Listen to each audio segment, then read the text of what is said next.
Hi everyone, today I'm pruning another maple, the one right here, which is a really big job. So this maple is a palmatum type, it's not a specific cultivar. However, it has an Aconitifolium or a Fernleaf maple growing in the middle of it. I'll show you that later so you can see a close-up. So I guess at one point in time before we bought this maple, what happened is that the palmatum rootstock just took over and grew out from either side. And as you can see, this palmatum part of it is growing vigorously, as expected. And this is just the growth of this year. I have pruned this maple last year, and now it's time again to bring it back under control. I will make a start with pruning right here in this area actually. And I still can see my reference from last year, and basically I'm trying to remove everything that has grown excessively. So you see all these long branches sticking out. So I want to bring that back to a nicer and more controlled shape again.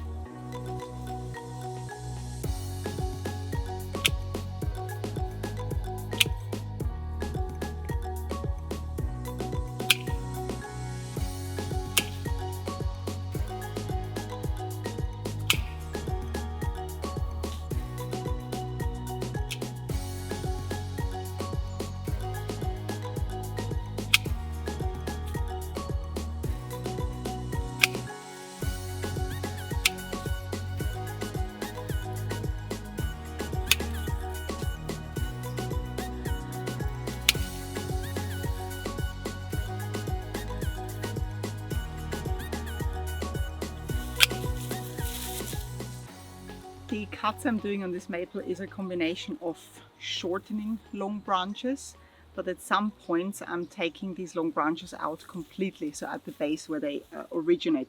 I'm deciding this based on just really how the overall picture looks. This branch, for example, you see grows out and up, which these types of palmatums typically do, and I do not think that this really looks very nice. So for now actually I will shorten it just here. So that's just where two leaves are coming out, just above this node. I may, however, next year to decide to take it out completely depending on how this is growing out. So now this should be growing out here, and depending on how that looks in the future, I may remove that completely. Then we have those here. See this one is hanging over too much, so I will shorten this one.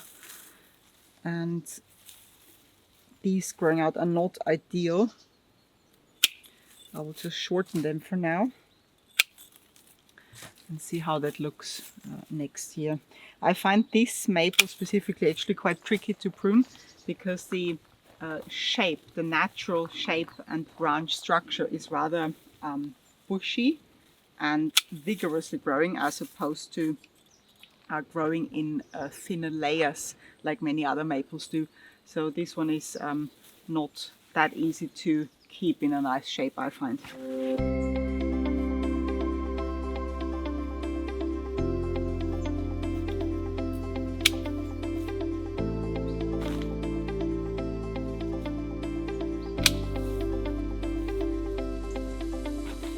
This is an example where I'm taking out almost the entire branch. You see this is quite a strong branch growing straight up, which is not that nice anyway. And the height of this part of the maple should remain about here. So what I will do, I will not go all the way down to this main node where this branch is coming out. You see that's an old cut here. I will in that case cut above this little branch, so right here, because that's a good new height. And you see what difference that makes to take these vigorous branches out. This is another one that's growing straight up, and I will, you see, looking in here, you see from that node that grows straight up, it doesn't really look nice in parallel to the thick one also. So I'm taking this one out and look at the difference.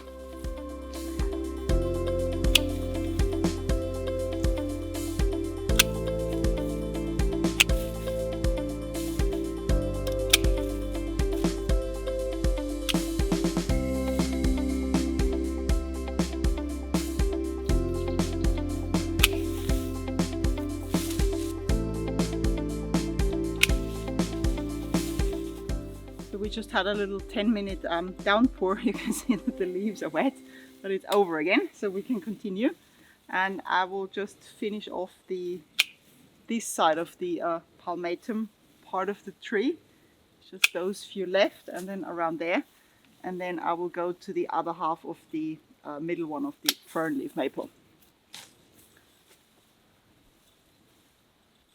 Also, what I'm trying to do, and maybe this is getting visible a little bit, is to shape pads as good as possible with this given branch structure.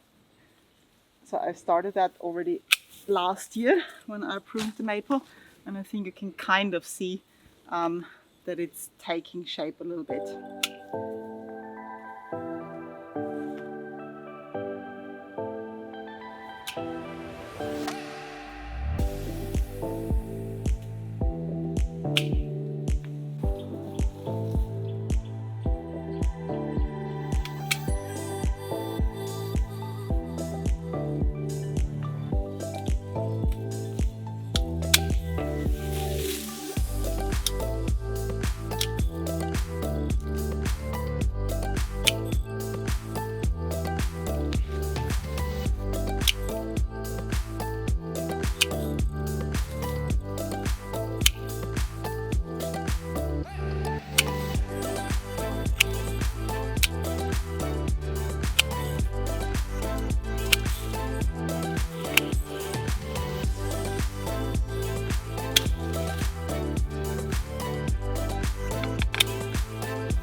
Here I'm looking at this low growing branch, and I had the same thought last year when I pruned it, whether or not to cut it or to leave it. Last year I left it, and this is how it looks. From your perspective, it covers the trunk, so the structure of the tree. And this year Adam and I were just discussing we will cut it actually this year. So what I usually do, I try to, if possible, hold it away or bend it away without damaging it if I'm not entirely sure. And you see that would be the view without this branch there. So we think it will look nicer and cleaner to actually not have this one there. So I will take it out right here at the main trunk, a clean cut, and there it goes. Yeah, that looks a lot nicer. Oh no, it looked better with it. Oh no, then we need to glue Super glue it quick. I'm joking. Right, good. Almost done with this one, just a few more cuts up here, and then we are almost there.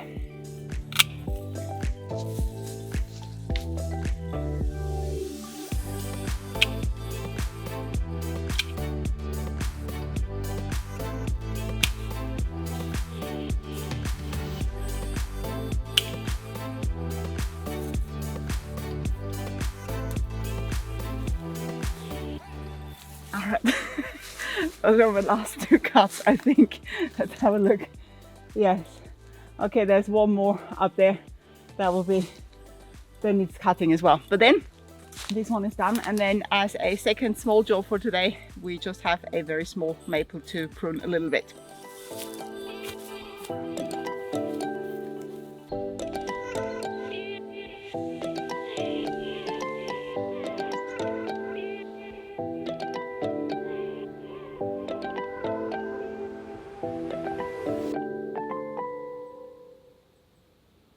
This one is the Koto-no-ito cultivar, and on this maple I will just cut the growth at the top mainly. You see also here that some branches are sticking out way too far, and I will just remove those and bring it back into a nice shape again.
The Koto-no-ito belongs to the maple cultivar group where the leaves are growing out really long and thin. So you see these are actually the lobes, 5 lobes on this one here, and they have this really very deep division between the lobes.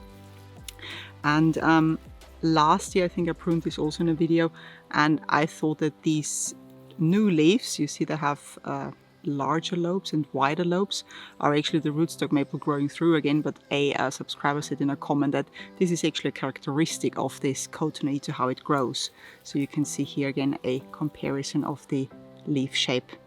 So these large ones, they came out this year. So the cuts I'm doing on this maple are just basically shortening the branches.